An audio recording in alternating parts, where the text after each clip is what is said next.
सावन का पावन दिन था।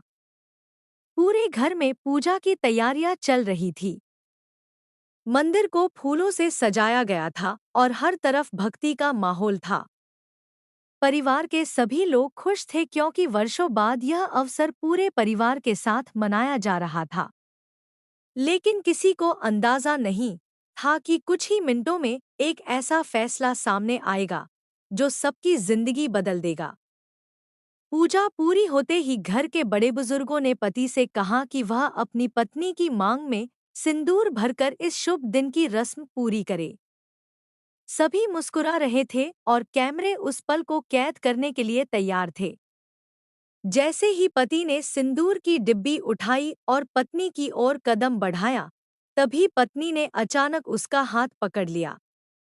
पूरा घर हैरान रह गया। कुछ पल के लिए ऐसा लगा जैसे समय रुक गया हो। किसी को समझ नहीं आया कि आखिर उसने ऐसा क्यों किया। सभी की निगाहें उसी पर टिक गईं। पत्नी ने शांत लेकिन दृढ़ आवाज में कहा, आज यह रस्म नहीं होगी। यह सुनते ही घर में फुसफुसाहट शुरू हो गई। किसी ने कहा कि शायद दोनों के बीच झगड़ा हुआ है, तो किसी ने सोचा कि कोई बहुत बड़ा राज छिपा हुआ है। पति भी हैरान था। उसने धीरे से पूछा, क्या मुझसे कोई गलती हो गई? पत्नी ने तुरंत कोई जवाब नहीं दिया। उसकी आंखों में आंसू थे, लेकिन चेहरे पर डर नहीं, बल्कि सच्चाई बताने का साहस दिखाई दे रहा था। उसने कहा, जब तक एक सच सामने नहीं आ जाता, मैं यह रस्म पूरी नहीं होने दूंगी। इतना सुनते ही पूरे परिवार में तनाव फैल गया। हर कोई सोचने लगा कि आखिर ऐसा कौन सा सच है जो इतने शुभ दिन पर सबके सामने लाया जा रहा है। तभी घर का एक सदस्य घबराया हुआ अंदर आया।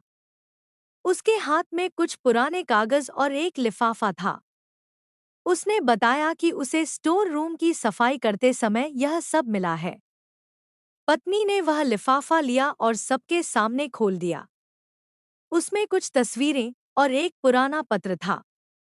पत्र में लिखा था कि कई साल पहले परिवार के एक सदस्य ने लालच में आकर ऐसा फैसला लिया था, जिसका असर आज तक सबकी जिंदगी पर पड़ रहा है।